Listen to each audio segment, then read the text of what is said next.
Tell me about Michael Gomez and what was his impact on you? Huge impact. In Nashville, I picked up a still camera because I took headshots of my girlfriend, and her agent was good friends with the photographer, who was like, "Oh man, you need to do more of this. You got it. You're good at this." So I went to this guy's studio, but he wasn't shooting in there, he was painting. He was like, "Here's a brush, just paint." And so I helped him paint for a day. And after the day, he was like, "Here's the key to the studio. You can use it whenever you want." That's sort of like when I started. What happens to you at 18 or 19 after this? How does it change your relationship with the camera? Yeah, I think, man.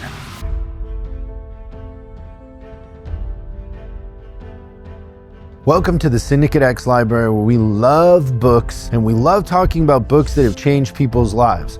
Today's guest, Reto Sterchi, is an LA-based photographer, and he shot everything from makeshift jetpacks to Taylor Swift to nuclear test sites and even me.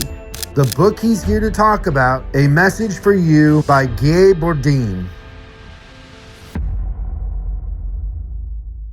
How's it going? It's going great. How are you, Chris? What kind of camera is that? That is my walk-around camera. What is it? It's a very old Sony. Oh, nice. I got this. Yeah, see, that's a great camera. Which one is that, a Q? So it's the new M11P Safari. Shooting digital or film? Digital. Was that film? No. You shoot film? Almost never. I should have put the 50 on this. So this one you have to focus. I like it. It's really hard. Hold your Bob's Big Boy still. There you go. I didn't know Do you like shoot. Leica? I do, But what? but I don't think you need a Leica. Well, I mean, you don't need a Bob's Big Boy hat. No, I kind of do, because my hair it wouldn't work without it. I'm like so far past Do you the know how many haircut. people would kill to have your hair? I know. But you have great hair. It's a slight nod. It's receding though. Yeah, mine too. I just turned 40. Your year between 40 and where I'm at is a good time. I'm looking forward to it. I'm not mad at it. I like it. Did you just get this? Yeah, like a month ago. I'm trying to learn. I noticed when I walked in here first that you're into art, obviously. But then, like, this space is, like, amazing. I love it. But then you're like, "You guys know Guy Bourdin?" I was like, "Oh, I like this guy a lot. He knows what's up." Nobody ever said that to me. "Do you know Guy Bourdin?" I'm always the one that said, "Do you know Guy Bourdin?" Is that the favorite part of your library, or is the coffee your favorite part of the library? The books. The books? Yeah. Coffee is second. Second. Yeah. I went there, by the way, in Seattle. Oh, you did? Yeah. Okay, so for people to kind of understand, we have Vivace Coffee here, and you were going to Seattle to do... Yeah, to do a shoot. Shoot? Yeah. Who was the shoot for, or can you talk about it? It was an actor. Actually, he's my friend Darren Mann. He's a great actor. He's on that show 1923 on Yellowstone, on Paramount. It's a Yellowstone offshoot. And I've been friends with him for a long time, and the shoot came up for a magazine, and we were like, "Let's just go to Seattle, shoot in Seattle." I've never shot in Seattle. So, we went there, took the family with me. And funnily enough, the place where we stayed was 3 minutes from Vivace.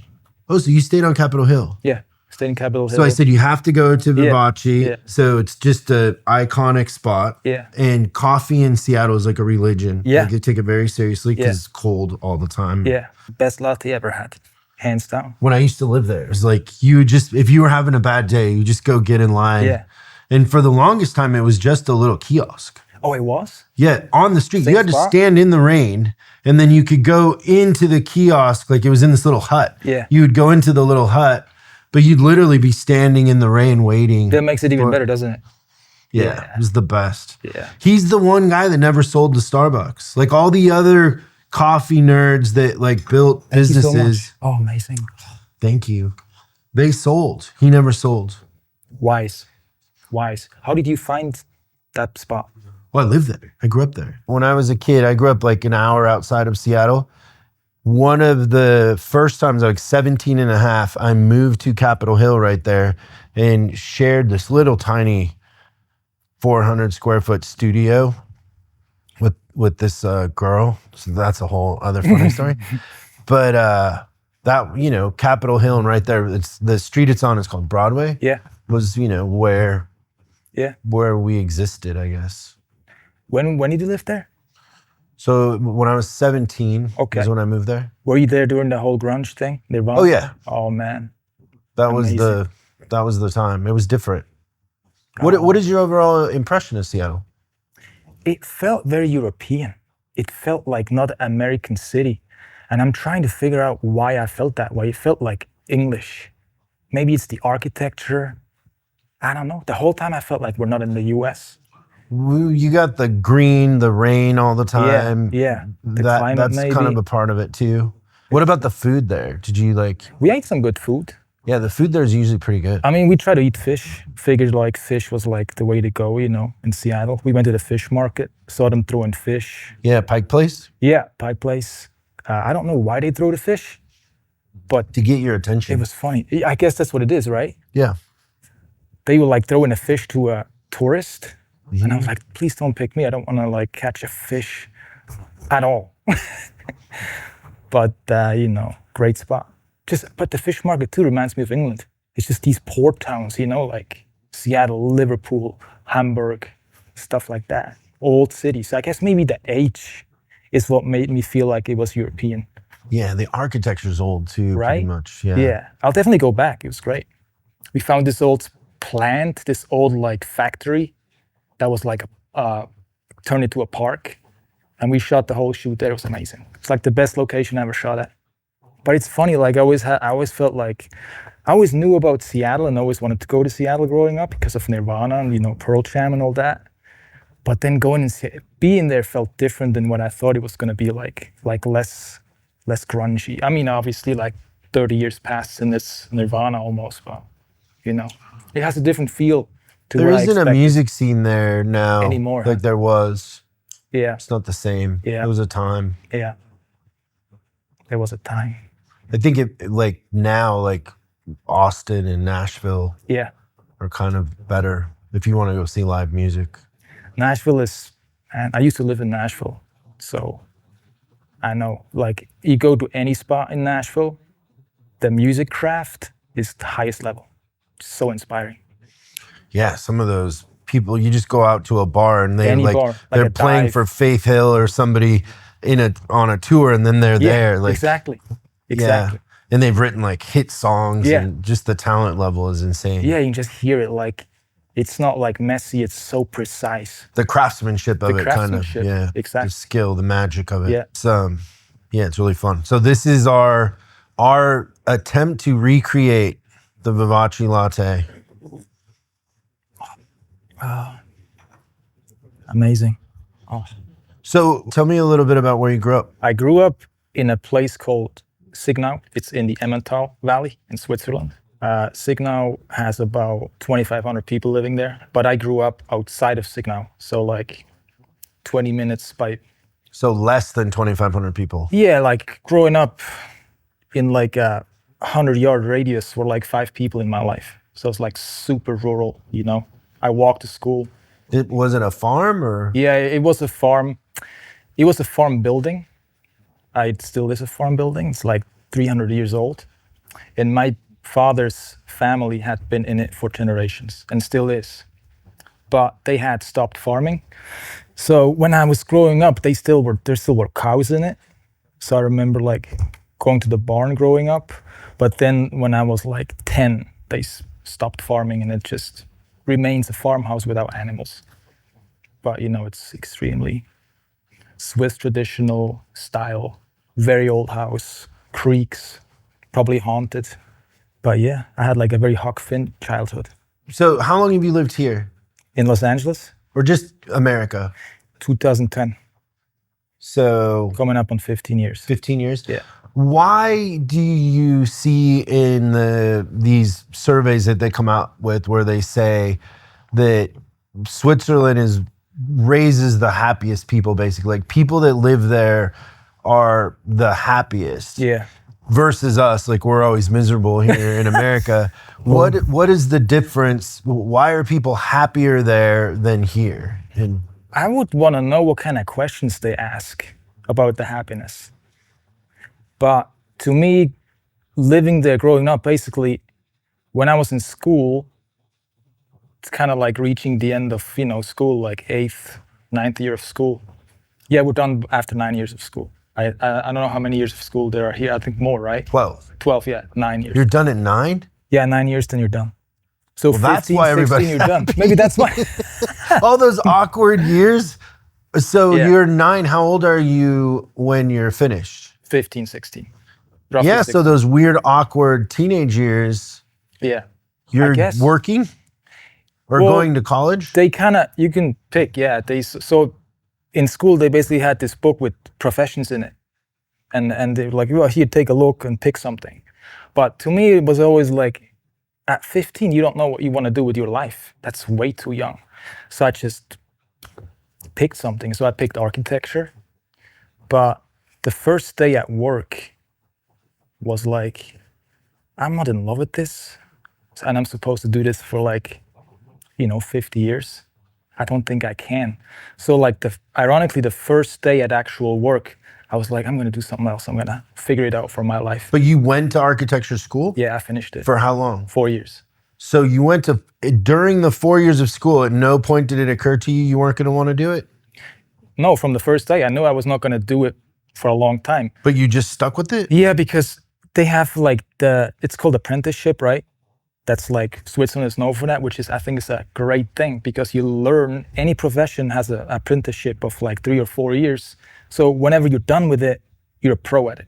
You're amazing at it. So if you go to school for 4 years there, 3 of it, you're an apprentice, you're working in the actual field that you chose. Mm-hmm. Yeah. So those 4 years, you're in the field. It works like you basically get employed by a company and then you go 1 or 2 days per week, you go to school. And then you go back to work. So you're like working on the job, learning on the job, and that going to makes so school. much more sense. Yeah, it's a good system. It's a great system. So you knew from the beginning you didn't want to do it. Right. Yeah, but I still had to finish it because it was like my parents were like, you need a good foundation if you want to fall back onto something. So I did it. I finished. How many siblings did you have? One sister, younger sister. Younger sister? Yeah. And so what did your parents do? My dad was working for the county. He still is like, he kind of knows everybody in Signal. People respect him. And that was something that always was like cool to me. Like I walk around with my dad and everybody knew him and respected him. And, in school, like. What did he do for the county? He was basically the secretary of the county president. I don't know if there's a job description. So he controlled the money? He kind of would like, he would like write the press reports for the county. He would like represent the county anywhere else for the cantons. So communications or PR? Exactly. Oh, okay. Yeah. And then what did mom do? She was at home looking after us. You felt pressure to finish it, but you didn't feel pressure to do it. Yes. Right. So do you tell your dad that you're not going to do it after the 4 years? Yeah. And what did he say? Great. You do what you want to do. They were always finished your thing, and as long as you finished it, it was okay? Yeah, I think even if I really didn't want to finish it, they would have been fine with it. And you didn't feel any stress about fact that you were, no? No, I was so young still, and I still didn't really have a master plan of what else I would do. So you're like 20, 21 at this point? Younger, like start for like 16, 17, 18, and then during the apprenticeship, we you do different projects about certain things, and you can use different ways of making these projects. So I would often use photography and film to present something. So even if it was architecture, I started learning other things at the same time. So film came in and photography came in, and I was like, oh, this feels very much more like what I want to do. The architecture was just, I love architecture, but I don't really know what it was. That didn't. Was it too much math? Too many, so many regulations about what you can't do, And in Switzerland, it wasn't like you're gonna design buildings. You're gonna draw a new window for the neighbor, stuff like that, little things. Very technical, which I love still. I'm super into engineering and stuff. I think I'm more into it now than when I was 16, into architecture. But yeah, it was never for me. So during that whole time, you start taking pictures? Yeah. When did you get your first camera? My dad was always an amateur photographer, so he always let me use his film cameras. But like then, I love Polaroid cameras because you can see it instantly. But the film was like, oh my God, it's like slow and there's always not enough light. Boring, right? And then video was like the first thing. So I was like, I got a video camera, like a mini DV, I guess it was at the time, camera. Maybe I was like 18 and just started experimenting. So everything for school was like, oh, let's do a movie. And I had a friend who was also in class with me. He was like, felt inspired the same way. So we did stuff together and it was great. It was so much, that's the most fun I had during the apprenticeship. That's fun. Okay, so then what's going on in your life when this book comes into the picture? So I was like guessing 18. So during that time, I would always sort of like go to the library, you know, and pick out a book that looked interesting, different photographers. I'm trying to remember how I exactly found Guy Bourdin, because it was like before message boards on the internet, but I must have somehow, I don't remember why I picked out the specific book or how I found it. It may have been through other artists talking about him. But Did you go seek it out? I don't remember if I went to seek it out or if I saw it on the shelf. And was it in a bookstore? Library. Library in Bern. So cool that the library would even have that. I know. It's a great library. It's an amazing library. I hope it's still there. I think it is. Yeah, I hope so too. Yes. So you pull it off the shelf, and then what happens? I looked through it and like some of the photos just blew me away. Like there's one with the swimming pool in it. There's one with the plane in it. And I just was like, I brought it home to my dad and was like, look at this. This is like unbelievable. He shared the love. Like just like, that's just. You know what's interesting is I saw that print for sale.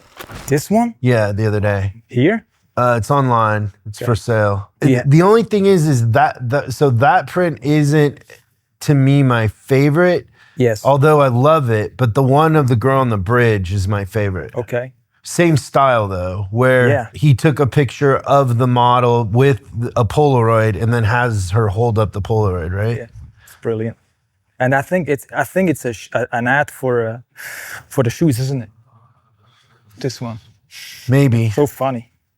Because he's one of the photographers, and that was like an inspiring thing to me, that no matter what the objective is for the photo, always makes art. It's not like, just, take a picture of the shoes like in a studio.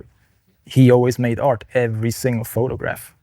And that's just so inspiring. Which in a sense is why you were bored with architecture. Yeah. Right? Is you wanted to express something, you wanted to communicate something. Yeah, definitely. Versus just do the math. Definitely, yeah. And put a window in a wall that wasn't there before. Yeah. And if I had wanted to be like an architect who designs stuff, it would have been a long road in school. And to go that way, if you're not fully in love with it, I don't know. I would have wanted to do something else. How would you describe, when you're like 18 or 19, how would you describe this book and the photography then versus now and what you know now? The photos were just different. His photos. But different how? It was like, it's music, but still. It was like frozen music. It's music, but still. Yeah. You just look at it and you feel something, and it's not really an intellectual feeling. It's like you don't need to think about it. It just hits you. And I love that. There's photographers who have that, and then there's photographers who don't. Like, this was always one of my favorites. That's just great. It's just, he broke like all the rules, and I always love artists who break all the rules. Do you feel like you break the rules? No, I don't break the rules. Why not? I should break the rules more often. I break some rules, but they don't really, it's such a different time to be in photography. I think this was like the golden age of fashion photography, It had a different meaning. Like, it sort of breaks my heart, like having Instagram now, how like people look at a photo for like less than 1 second and then keep scrolling. And that's just, I think photography had like a way higher standard back in the day than it has now. Because people don't spend as much time looking at it. Or making the photographs. Yeah, you don't spend as much time making it. Yeah. Guy Bourdin he worked for French Vogue for 33 years, which is unbelievable. He started in the 50s to the 80s. 33 years he had a contract. And for every single story, it would be a full spread, one picture. Always one picture. And when I do a story, it's like, yesterday I edited something down from 120 to 25 photos to deliver. And I'm like, why so many always, you know? Just make one great one. Would be way more interesting. I mean, I'm trying to make like 20 great ones, but Guy spent like a month on one. And you know, it's just a different thing. Obviously, I'm not on the same level as Guy, but just the mentality towards photography has just shifted so much with the internet. So it's sort of hard to put yourself into this, into seeing this for the first time, you know, in the early 2000s. Which I also just learned that he was not known by the time he died. He died in 91, and he wasn't really known in the world. He didn't care about fame or anything. And I think this book came out in 2003, and that's when the world was like, oh, who's Guy Bourdin? Most people don't know who he is. Yeah, that's crazy too. Even photographers. Yeah. Yeah. I know, I was like, so from learning about him, I was like, told my dad about him. I was like, oh my God, great. Then I went to film school in Zurich, Switzerland, and they had a photo class. So I was like, do you guys know Guy Bourdin? No one. It's like, we know Avedon, not Guy Bourdin. I was like, okay, fine. I moved to Nashville. Like, do you guys know Guy Bourdin? No one. Then I meet people from New York. Everybody's like, oh my God, yes, Guy Bourdin. So it was like, finally I found people who like, got it, you know, or like got it, which just like shared the same passion. That was why it was so cool when you said like, when you brought up like Guy Bourdin out of nowhere. Oh, my favorite. Right, like, I don't think there's anybody even close. I agree. It's like Helmut Newton. I mean, I think I have almost every book on him. And I told you too, I have that New York Times insert lingerie catalog that he did. Yeah.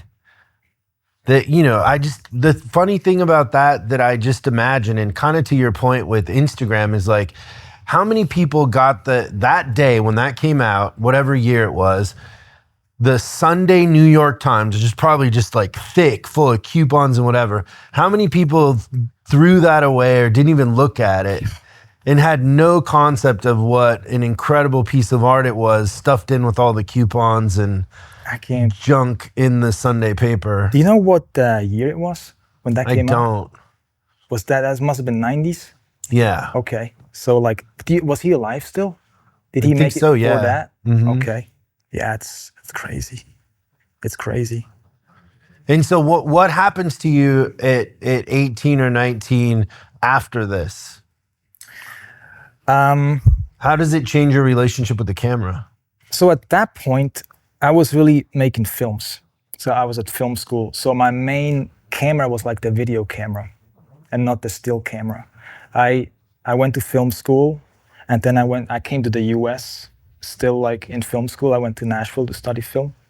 So that was 2011.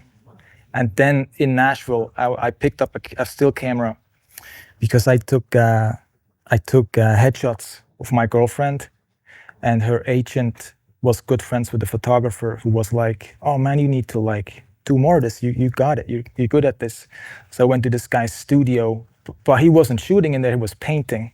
He was just painting the studio, and he was like, here's a brush, just paint. And so I helped him paint for a day.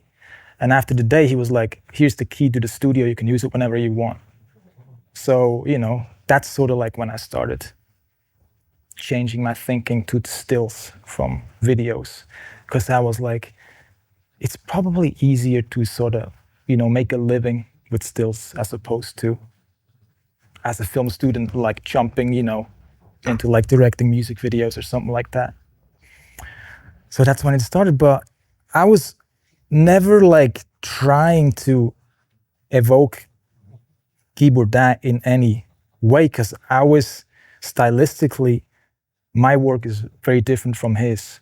I think he would like conceptualize his images perfectly before he even got on set. And then he would build the set, do the fashion, the makeup, the hair, everything was like in his brain before he took the picture. And I work more like, I think I prefer collaboration, you know, with someone. I can have an idea of something, then I go on set and then we work it out with the team, sort of like a film director. And he was like a film director like Stanley Kubrick. He's like a film dictator, which, you know, it takes those people. They make amazing stuff. Yeah, go to the blue tab right here. So read that part under that dot there, kind of about that. This one? Yeah. Bourdin graphs each image on a graph paper, so each composition is like an architectural blueprint. When he shoots, he knows the result. Yeah. Yeah, and there's actually a book of his drawings. Yeah, I love that book. I don't have it, but I looked at it. I got it from the library. It's amazing. I think he was more like a painter. I think his sensibility. He started as a painter too, and then I think he apprenticed under Man Ray, where he like that surreal element came in, and you know, he became Guy Bourdin. It's just, you can see the Man Ray influence. It's just incredible. But I was always like, it always seemed like so good that it was like impossible that you're ever gonna be this good in my brain. It was like, that's the gold standard, you know, the North Star. But when something like that happens, you either do one of two things. One is you quit and give up, or it inspires you somehow. Yeah, absolutely. Super inspiring. Super inspiring. It's because of the elegance in the images and just the effortlessness. So when you think about your style and the amount of control, he clearly had a lot of control, and like kind of his point of view was he was the only one that was going to have the idea. Everybody else was in service of his idea, in a sense. Yeah. What do you think about that as an artist or as a photographer versus a style of more collaboration? I think both of them work. Both of them work, and you can get great results both ways. I don't know if the dictatorship style of making images still exists or not in today's age. I prefer the collaborative aspect of it, because it's like basically like, I think I'm at heart a film director, because I think I would prefer to take someone's better idea and put it in the picture, you know, than the one I had from the get-go. I'm like, yeah, let's try that. That's a good idea. What do you think it says about somebody like him who has the better, like, he has the better idea? Yeah, I think, man, I think his idea was just on a different level. So nobody working with him is like, doesn't even knows what the hell's going on in his brain, to be honest. He's just on a different level. Like, his concepts are just, how do you come up with that? It's brilliant. Yeah. Like, you don't even see the photo of, just there's a photo of a field, and there's a telephone pole, and there's a girl behind the telephone pole. You just see her shoulders. Like, that is just so punk, you know? I would have never had that idea. Go to the purple one. So the other thing that I think is so interesting, the purple tab, is he literally tried to dye the ocean blue for a picture. Yeah. Like, he wanted to dye the ocean blue. Yeah. Like, in a sense, you're like a godlike figure in your belief in what you're doing. Yeah. That you want to change the world to fit into the thing you're trying to do versus adapt. There's no compromise in that sort of mindset. Do you ever feel like you're compromising? Yeah, for sure. Where does the line of compromise and collaboration? Well, I have certain people that I kind of talk with about that stuff. Like, I have a friend who sort of manages me, and I run stuff by him. And he has a really good. He's a great, like, he just knows what's cool and what's good. So I'm like, do you think I should push this that way? And he's like, yes, for sure. Or he's like, no. So I like people use people as a sounding board, you know, whether it's a good idea or not. Because in the person I'm talking about, I know he makes my work better when I listen to him. So it's, you know, again, collaboration. I guess I need someone to like banter back and forth about ideas, and then it's like, then it comes Do you together. ever wonder what it would be like to be like gay and not need that? Yeah. Like That'd be you're incredible. so sure about the thing that you're doing, just get out of my way. You're either in or you're out. Yeah, yeah. I mean, I feel that way about film projects. I'm like, no, this is the way. 100%. I know it needs to be this way. In photography, since I'm not really a fashion photographer. I'm a portrait photographer or a documentary photographer. So I need a little bit from the other person in order to make the picture. So even if I have like a preconceived idea, it will most likely change a little bit when I photograph the subject. I guess because Guy was like, you know, shooting models mainly. So it was like, you lay here, turn your leg this way, done. That's the shot. Where my work is like, you know, in service of something else, often. I guess, you know, it would be fun to play God more often. I know. I proposed to you recreating that Dolly picture with the Yes. cats, but do Yeah. bulldogs, Yeah. where he's throwing the cats. Yes. That would be amazing. Let's do it. But I'm you'd have for to it. control every aspect of that. Yes. And you probably get 1 or 2 takes. Like, Yeah, I still don't know how they did that photo. Do you know how they made that? I've watched people describe it and they did it. Like, it wasn't easy. But it's got to be like 20 people behind that picture throwing, and Yeah. every element's controlled. Yeah. Did you ever see that documentary about Guy? There's a documentary that I think one of his assistants made, and it was like showing a festival, but now it's like not available anywhere. No. I think it's called like When the Sky Fell Down or something like that. Oh, really? Yes. I tried No, to I'd love find to it see before it. this, but I Couldn't found find it? No, I found the guy's email address, so I'm gonna email him and see if If you get know. a link, I would love to see it. Yeah, absolutely. Is it in English or in French? in English? It is? There's a trailer for it on YouTube. That's all I could find. I'm like, today, like, you should find anything, you know, and everything. But Did you watch it? the trailer I watched, I didn't watch. Oh, you haven't seen Yeah, the no, I haven't seen it. What impact do you think Guy had on photography? Huge impact. Some people say he's the most important fashion photographer of all time. I mean, I would agree, but, you know, You know what him and Marcel Duchamp have in common? no. Man Ray. Oh, yeah, I guess. You're right, yeah. They collaborated. Okay.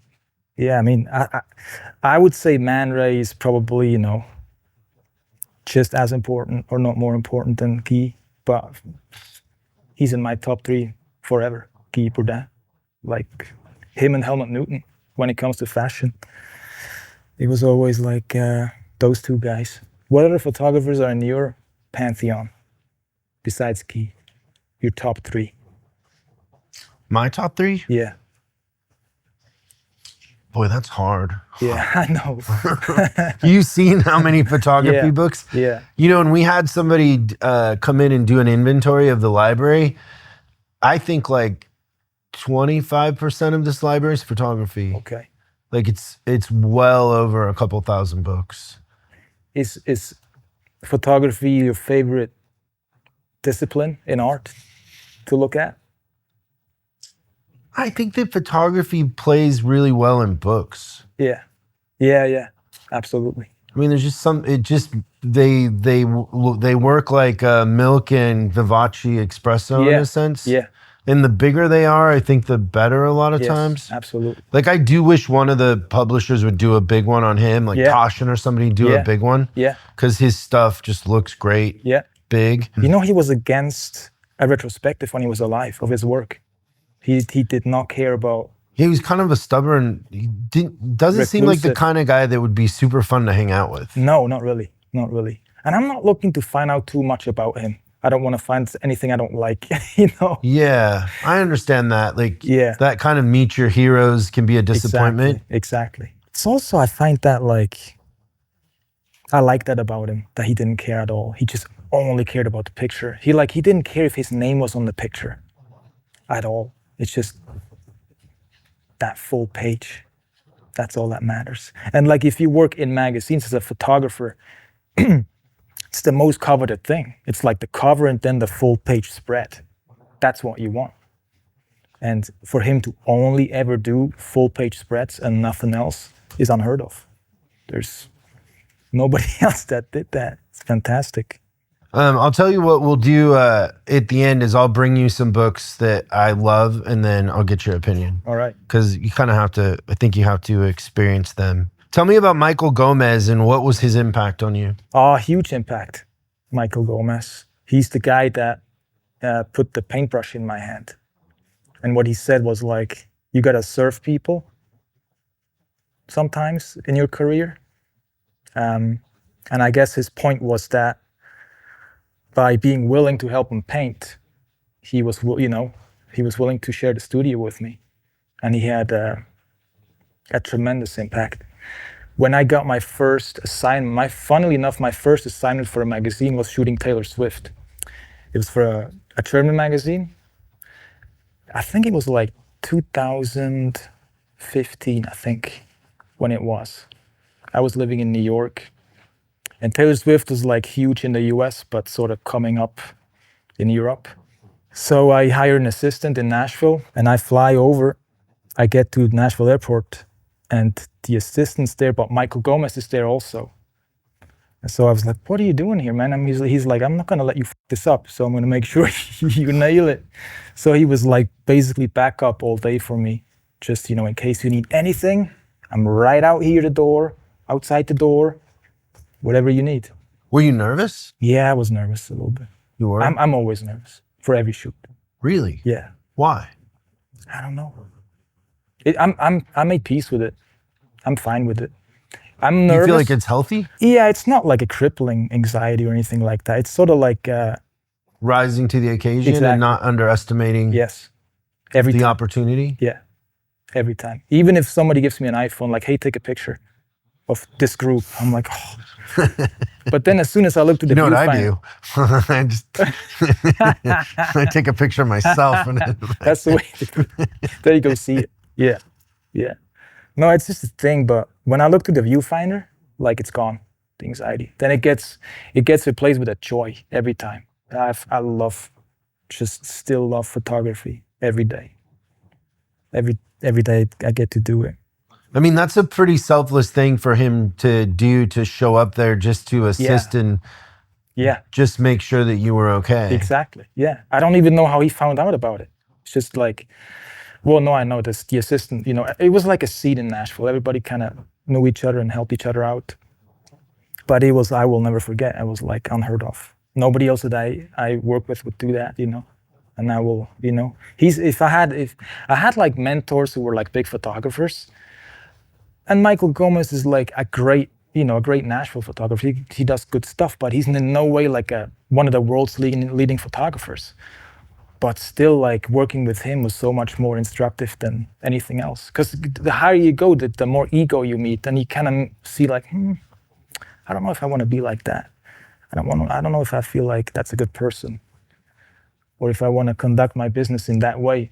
And Michael, just like his human side, I think, was very important to me at that age, to like learn from him that way. Yeah, and maybe the lesson is you can be both, right? You can be really good at your craft and also care about people. Exactly. You don't have to compromise. Yeah, exactly. Yeah. Maybe that's what he stands for. I think so. As an example. I think so. Yeah. And I try to kind of be the same way. Be helpful to young photographers. Be open, answer questions. Come on set. I try to just continue the message that he instilled, because I think it's a good one. Did you learn any lessons from Taylor Swift? What did I learn from Taylor Swift? She's clearly an incredible marketer, business person. Yeah. My wife is a huge fan. What's your favorite Taylor Swift song? I don't know a single one. Yeah, I don't. I mean, she was a very nice person to meet for those like 8 minutes that we got to shoot. It was this overcast day in Nashville, and they rented the whole floor in a hotel, and they would be like, the time slot would change. They would like call me, oh no, it's one of those things. And me and my assistant like had this cart full of equipment, and then they're like, all right, let's come in. And then we wheeled it in, and as soon as we come in through the door, the whole thing collapses. The whole cart falls to the ground. And it's like, oh my God. And then I heard somebody say, oh, these are the Germans coming in. It's like, yeah, here we are. That's great. It's a good way to make an introduction. But it all went well. It was great. Yeah. I'd love to, obviously photograph her again now. I love the challenges of shooting people who are icons, like every photographer. When you're doing a shoot, do you have a pre-game ritual that you go through? Chewing gum. Really? Yeah. I always chew gum. Is there a specific kind of gum? No, any of it. Just gum? Just chew gum in the car. What does that do for you? I don't know. It just relaxes me. Is it a form of meditation? Maybe it is, yeah. Yeah. Sometimes I do yoga before a shoot at home, just to ground myself. Sometimes I sit on the ground in the studio, which is very helpful. It sort of like gives you that childlike, mentality, just by grounding yourself, by sitting on the ground.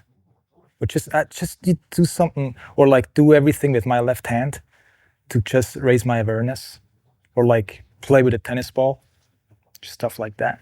Just kind of get in the moment, not be too much in my head.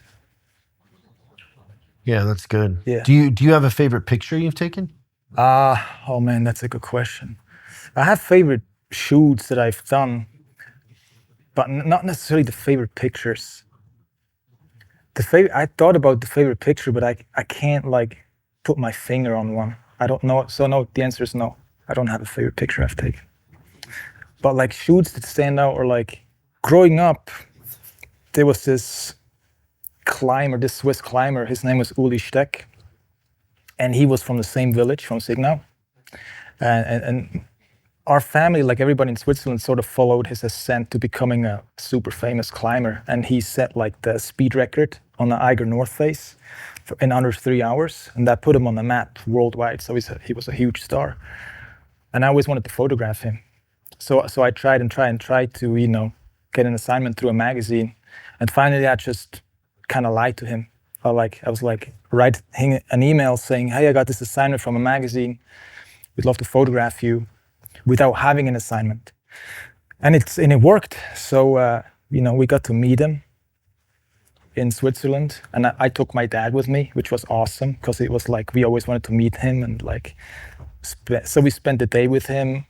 He trained, climbing. He like ran up a mountain while we took the gondola, and I took photos up on the hill, talked with him all day. And then the photos eventually I was able to sell to Vice Sports that existed then, which was awesome. But the crazy thing is that less than a year after that, he died. Uli Steck died in the Himalayas.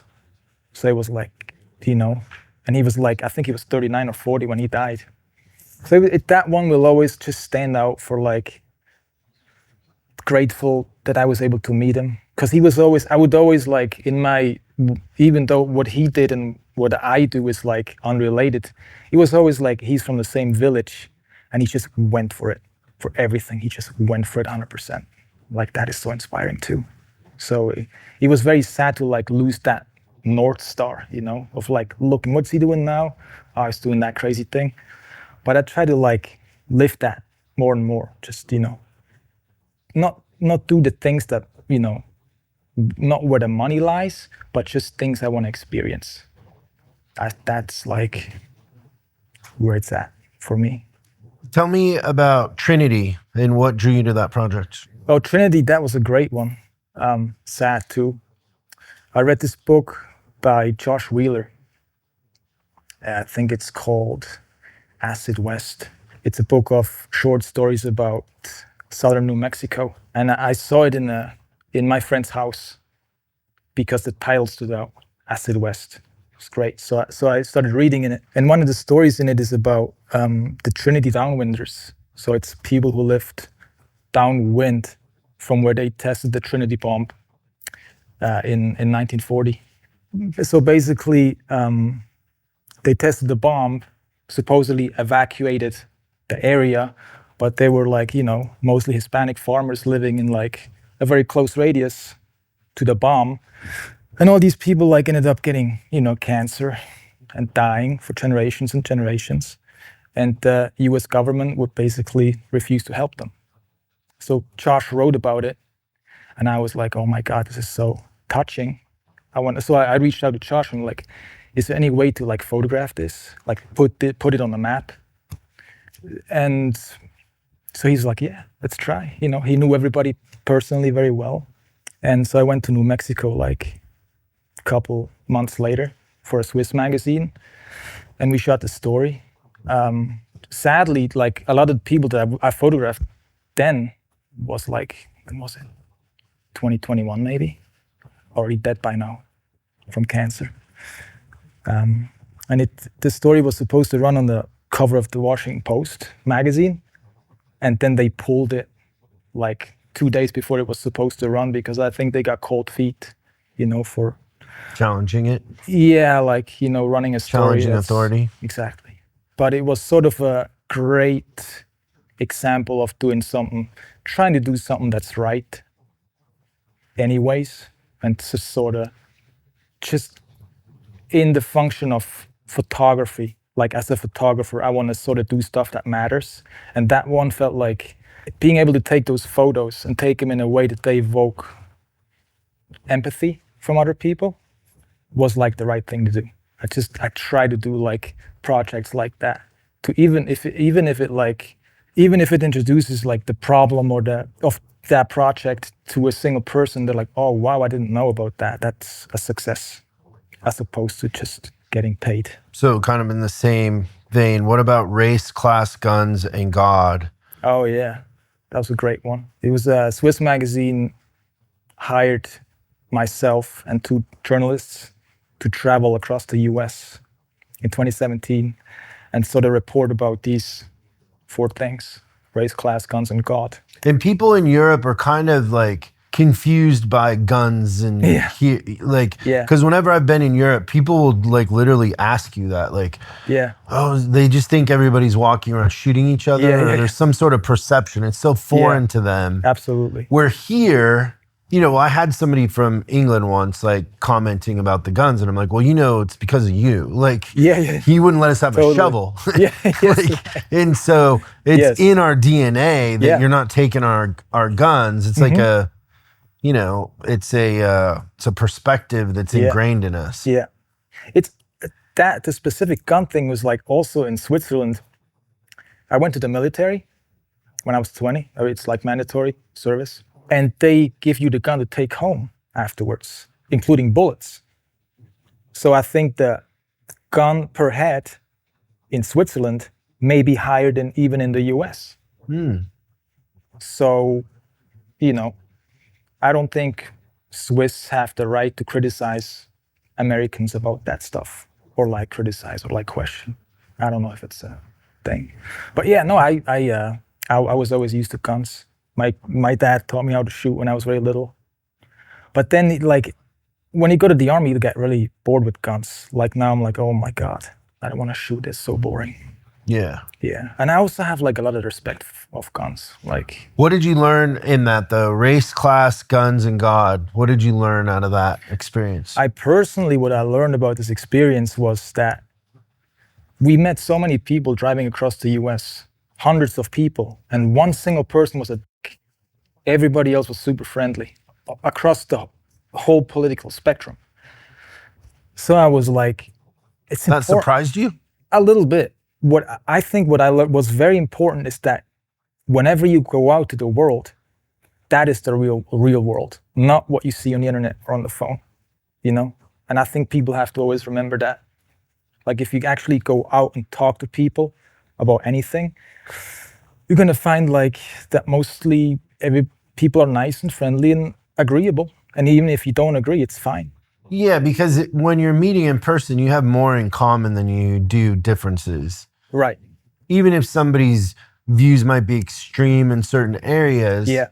the actual human connection and sharing a cup of coffee Can't is beat that. common across every political spectrum Yeah. or economic class. Absolutely. Yeah.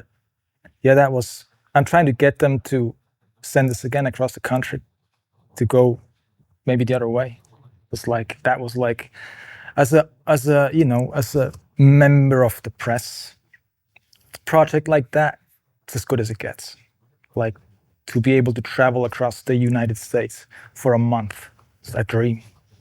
What big projects do you have coming up now? I'm going to Oklahoma tomorrow night For what? for some tornado chasing, actually.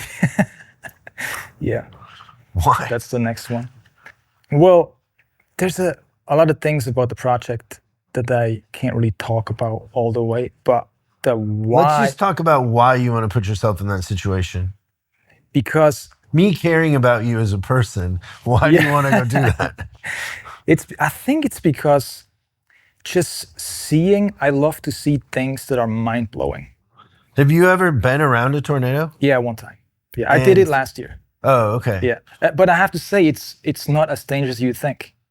Until it is. Yes, but I'm not planning to go that close. Mm. Like, there's people who go like into tornadoes. But Are you shooting it? Yeah. You're shooting the tornado? Shooting, and it's a documentary also. So film too? Yeah. Which I'm kind of pivoting back to film more often. Oh, really? A little bit more, yeah. I think, I always wanted to make documentaries. That's like, I love it. It's like, and then also other film projects in the fictional realm. But I just think the image, the still image, has lost so much of its power in today's media that, I think I have to diversify and go back to the moving image as well. It's good. So the big question, how did A Message for You by Guy Bourdin change your life? It put the craft of photography by one person, what he does, was like, show me like what's possible, as opposed to what I knew. It was like visual jazz somehow, or it was like the films by David Lynch. It's sort of that surreal element, so that thing that you can't explain, but it hits you emotionally. That was his work. Yeah. And I had never seen that before. So it was like, it's sort of like, it's something that's that good, just striving to be that good, to go towards it, or like to look at it like every couple of days, like to remind yourself that is what's possible. Changed my life from seeing it for the first time, and it still like inspires me every shoot. What are your top like 3 photography books? Oh man. Well, In the American West by Abaddon is one for sure. This one, and I would say, I don't know what it's called, but it's by Edward Curtis, the guy who photographed the Native Americans in the late 19th century, early 20th century. That one. So those 3. Yeah, I don't remember what it's called, but he's one of my favorites as well. What are your top 3 albums, music-wise? Oh man. The Beatles' White Album. I didn't know you were gonna ask that. AC/DC, Highway to Hell, and probably Curtis Mayfield. The Superfly, I think it's called. Yeah, the one where he sits in the yellow suit. Great photo. I think it's inspired by Guy Bourdin. I can see that. Yeah. Yeah. So those 3. What's the thing you look for in a photograph? Well, I learned in school that the first thing people look at is either the sharpest point in the photograph, the brightest point in the photograph, or where the human is. The eyes, right? Yeah. That was the genius of Picasso. Yes. Is the eyes. Yes. Yes. People probably don't catch that, but he always has eyes, even if it's a bird, whatever it is. Yeah. There's eye contact. True. Is there such thing as a perfect photograph? Well, I don't know if you need perfection, honestly, in a photograph. To me, even if like technical perfection is one thing, I don't believe in it. I don't care about it. It doesn't need to be sharp. It doesn't need to be like well lit or anything. It's all about the first impulse of seeing it, like the first second of seeing it. That makes the impression. So if it does that, if it catches my attention in the first second of looking at it, it's great. Gracias. When you talk about Instagram and like just shocking, I think that Teller is that. Yeah. In a way. And I have a couple books of his actually at home. I have one that he did of Kanye and Kim.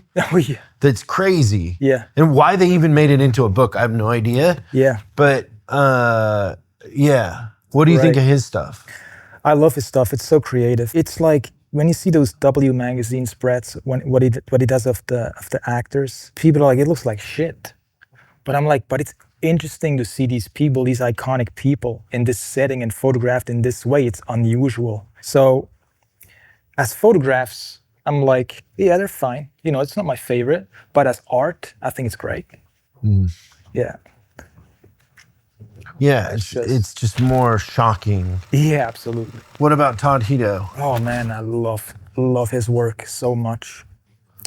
Talking about perfection, what I find interesting is that his photographs sort of feel like memories. This would not be technical perfection, but it just evokes something that's way more interesting than if this photo was in focus. It just looks like a frame in my memory. It's just the way Todd Hito shoots landscapes is phenomenal. So for me, there's like, especially the stuff he does of like houses. Yeah. There's never people. There's a loneliness. Yes. To it. Yeah. He shoots a lot of stuff through the windshield of his car when it's wet, so it just like streaks it out. And I love that. It just adds so much more depth to if you like stood next to the car and took this photo and everything would be sharp. It would just not be the same. He would be one that I would yeah, he's and then Hiroshi, and have you ever looked at his stuff? Yeah. So these man, I don't even know how to talk about this.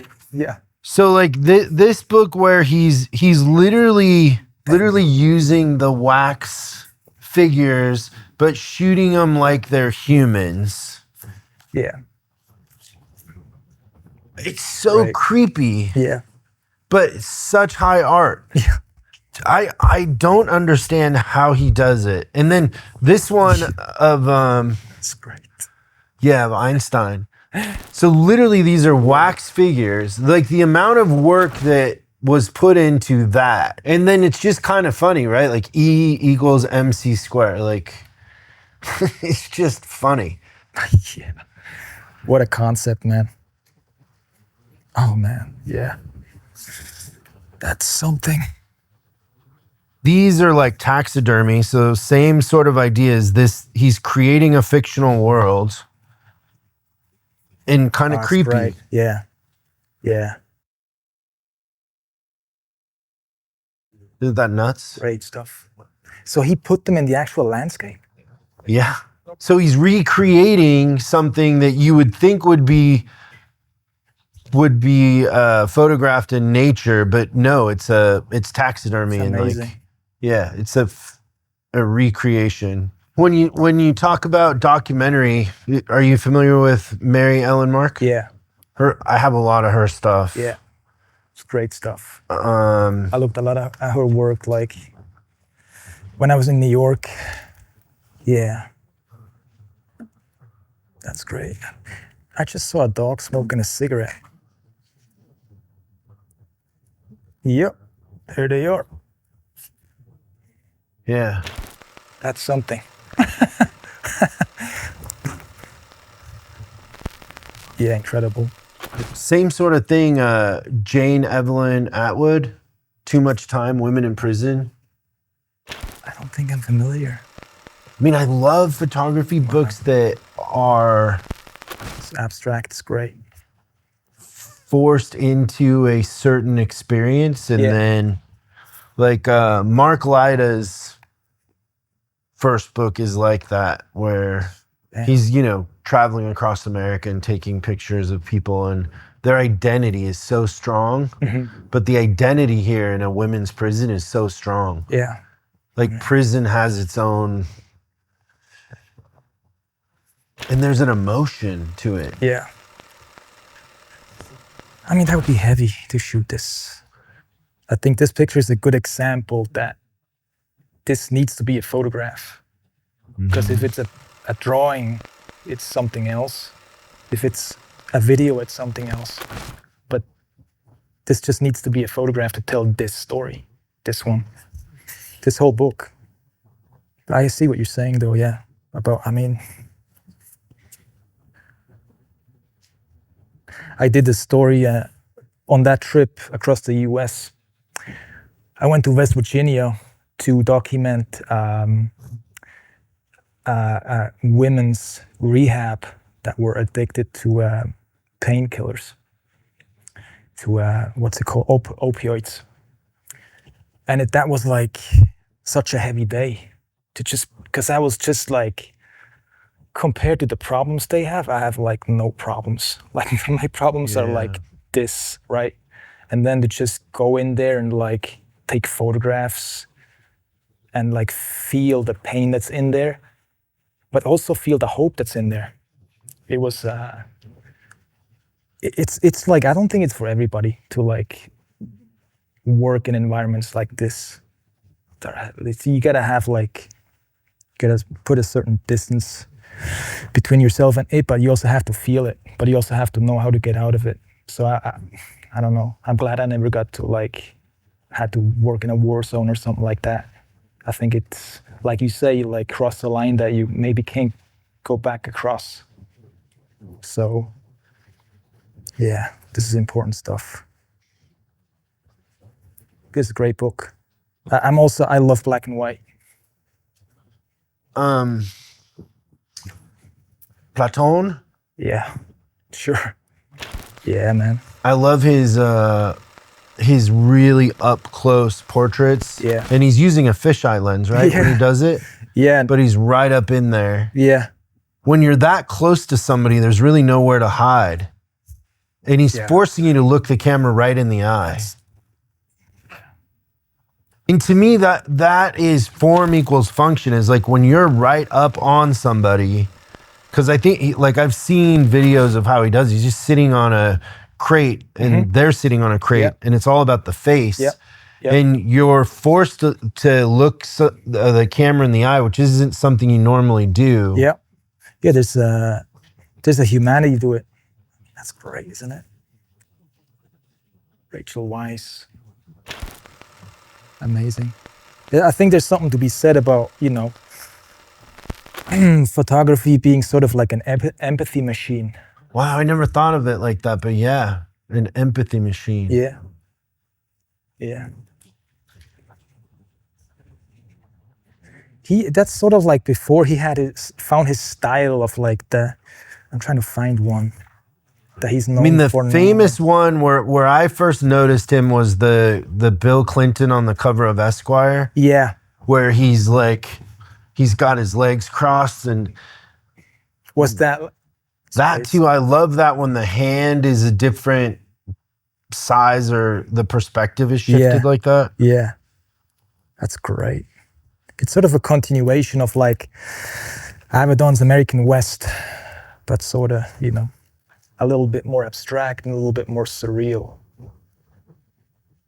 Which the rules are there to be broken.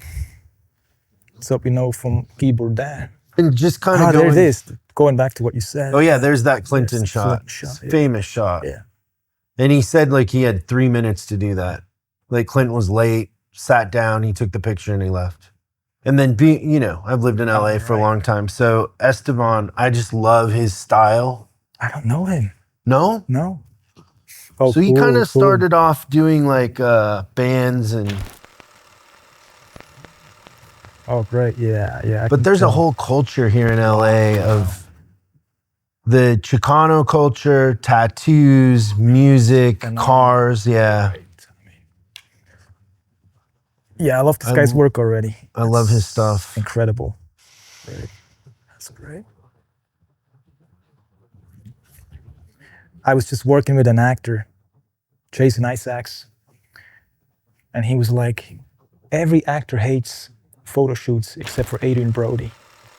Oh, really? Adrian Brody loves to do shoots. Everybody else hates it. Like, all right, I didn't know that. Love to photograph Adrian Brody. And why do you hate it? I always talk about they love movies like videos, but they hate stills.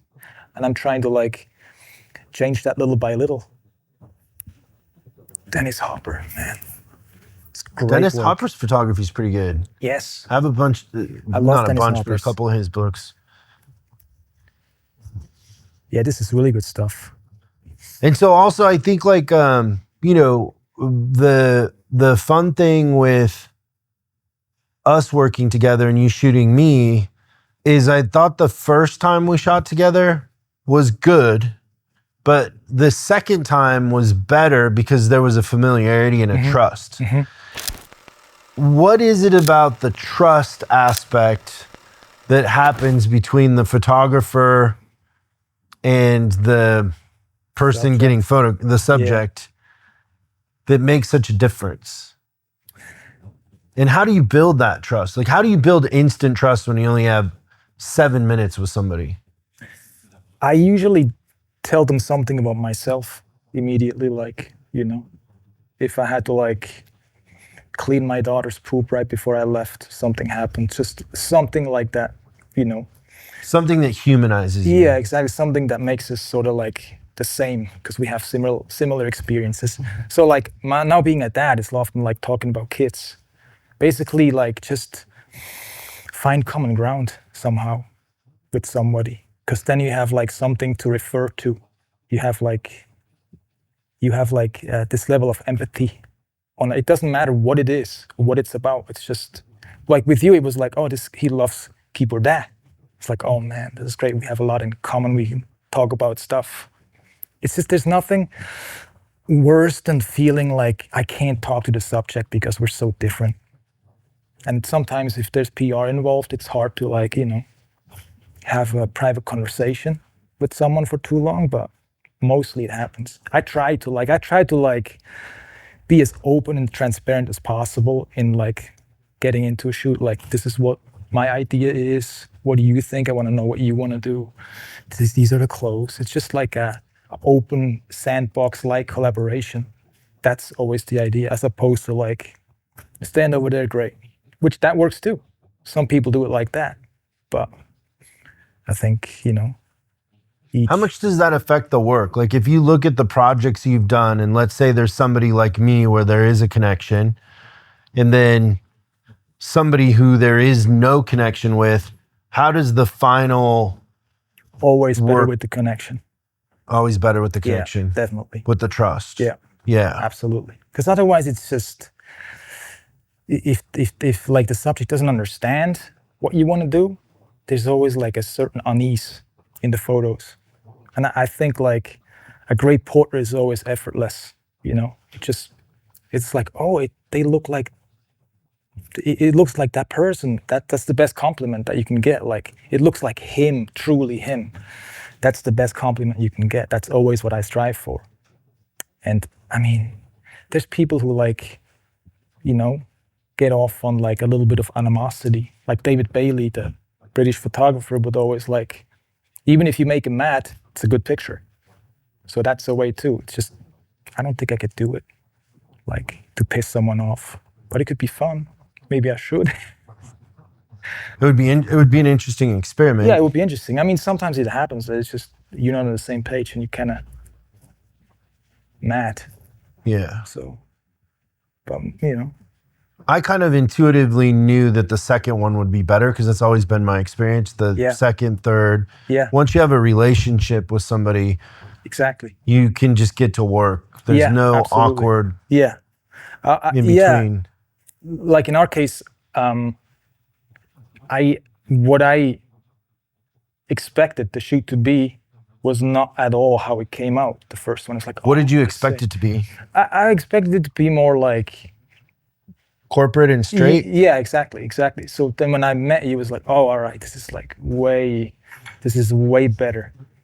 This is more interesting. This is like way more like stuff that I'm into. Like we can, we're on the same page. We're like, we like the same things. We like can lean into the subversive or the surreal a little bit. Have some fun. It's the best if you can have some fun trying to make photos. That's where it's at. Yeah, sometimes the happy mistakes are the best. Yes. It's the same in art, music, anything. Exactly. Just be willing to try. How much of photography do you think is psychology? I think a lot of it. A lot. Yeah, just... Do you consider yourself an empath? I think so, yeah. I try to empathize always. If I can't, I try to find a way, It's like... I think that's an important ingredient. I think so too. It comes through in the pictures. It's more human. Yeah, I always hope it does. I always hope it does. So then the photo can be an empathy machine for somebody else who looks at it. I mean, that could be, debated whether that's true, but... I don't think Ye had any empathy. Maybe not too much. No, it was very rigid. Yes, I think so too. Sort of like the Stanley Kubrick, of photography. Yeah. But, I think Stanley Kubrick, though, I read this amazing book about the making of 2001: Space Odyssey, and what I learned is that he was so brilliant about figuring out where people were great at certain things. He didn't care if someone had shot 4 films or was like a 20-year-old student. If the student had a better idea, he went with that. Just amazing. So much to learn from these guys. Even if he probably wasn't the best one, the nicest guy, Stanley. The funny thing is he would smoke chain, but never bought cigarettes. He would bum cigarettes from everybody on set. It's fun. Yeah, that's probably just a mind game to always be on the edge. Stanley was definitely a psychologist. Yeah. Like you can see in his movies. Thank you so much for doing this. I know I had to kind of convince you. I'm like, you have to come on and talk about this book because it's the first photography book we've ever done. I love that. I'm honored. Thank you so much for having me. This is an amazing space. I love libraries, and just to think that, young kids nowadays probably don't go to libraries that often anymore. So to think in 10 years, this is going to be even more special.